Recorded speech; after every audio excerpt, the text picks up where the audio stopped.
Redesigning Mega Pokemon is impossible, is what I'd say if that was the case. So after hours of sketching, coloring, and scrapping ideas, I was finally able to redesign some of the beloved Mega Pokemon from Legends EA. Starting off with Mega Dragonite, well, I don't have much to say. I have mixed feelings about its OG design, but I actually like the direction Nintendo went by making it look more Dragonair-like. So, while redesigning it, I made it look more Dragonair-like. I actually ended up doing the exact opposite. Instead, I put the wings on its body, and love it or hate it, this is always how I pictured Mega Dragonite. I'm doing the channel mascot a justice, guys, trust. Next up is the Mega Hawlucha redesign. The OG design is really good. Well, I'm actually not really a big fan, it's very simplistic. So in the redesign, I fixed it. No, actually, I just made it more simplistic and just changed the color palette. I mean, honestly, it's pretty cool. Kinda reminds me of another well-known luchador. Moving on to the new Mega Scolipede. Personally, I've always really been a big fan of the Mega Scolipede design. In the redesign, I kept a lot of the features the same. That being, it still has its similar color scheme and horns on its head. So in its redesign, I gave it a more knight in armor style, by making it look like its body has armor plating and, well, a helmet on its head. Moving along to the starter Pokemon, which were some of my favorite ones to redesign. The original Mega Meganium design isn't bad, and I actually quite liked it. It just seemed very, simplistic. But in its redesign, the new Mega Meganium has more leaves and an emphasis on its flower. And if you look closely, you can even see the Mega Evolution symbol shown there. So yeah, I pretty much fixed Mega Meganium by making it look more bulky. If you're someone who chose Chikorita as your starter, let me know which one you'd prefer in the comments below.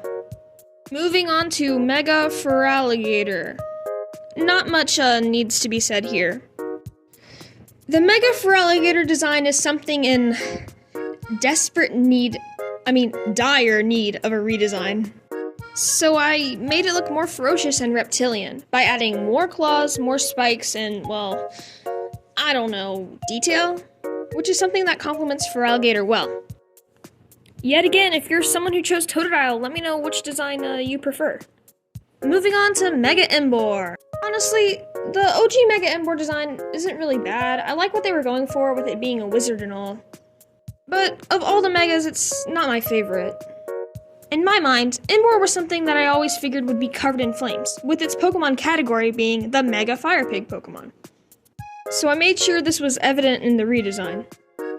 I also enhanced its orange color, and the symbol on its chest is the kanji for fire. Moving on to Mega Clefable, which I feel like I should have done a better job on. I'm a fan of the Mega Clefable OG design, so for the redesign I tried to create something that was true to the Pokédex entry. Clefable is said to have good hearing, so I tried to make it seem as if its sense of hearing was the only thing it relied on. But it kinda looks like a monster.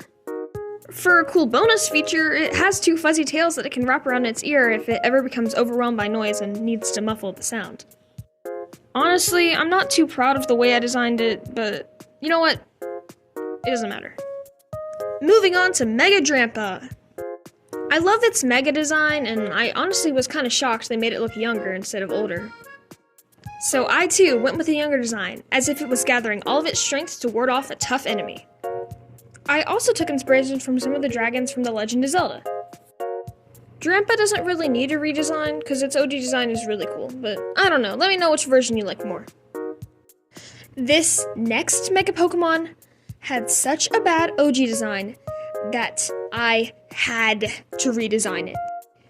Mega Victory Bell. I mean, look at it, it's such a goofy thing. And to be honest, I had a really hard time making a new Mega for it, without making it worse. I decided to incorporate a little something from its pre-evos, to make it look more like a cluster of pitcher plants found in real life. I think I just made it look more goofy, not gonna lie. And if you're enjoying the video so far, please consider liking or subscribing. It's free for you, and quite effortless to do. Anyway, on the topic of Pokemon that desperately need a new Mega, there is Starmie, which was done so dirty in Legends EA. And I know its Pokédex entry is trying to back up its design with it trying to be human to communicate, but I think it's just very weird. So when I redesigned it, I tried to make it look more like a star, which puts emphasis on its origin, which happens to be space. Which design do you think is better? Next up is Skarmory. The OG design is okay, but I felt like they could have done a bit more with it, apart from changing its color palette and making its legs look more spiky. When I redesigned it, I decided to modify the wings and make it look somewhat like the Paradox Pokemon that are found in Scarlet and Violet. And honestly, I'm not too disappointed with how it turned out.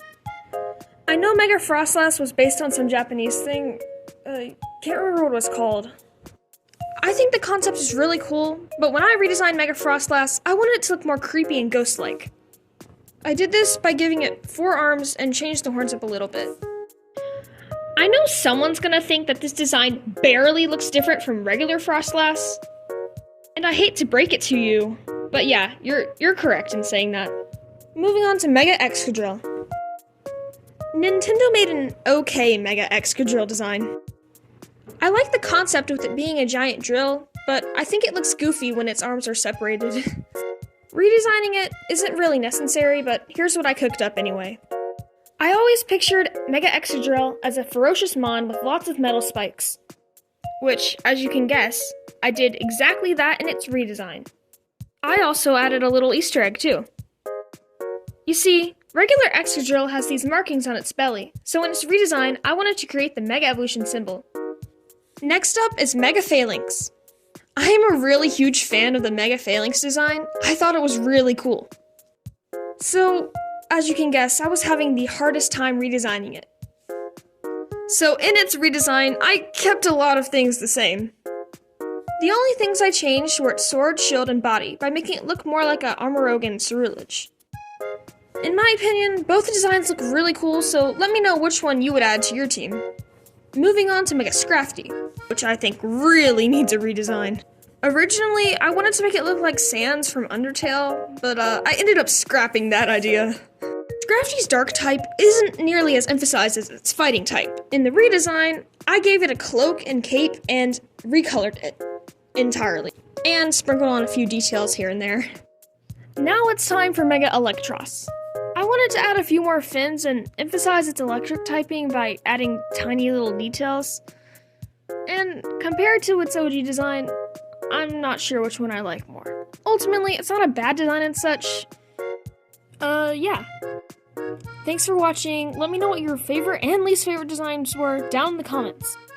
Give this video a like if you want me to redesign some of the Mega Dimension DLC Megas. That's about it. Hope you enjoyed the video.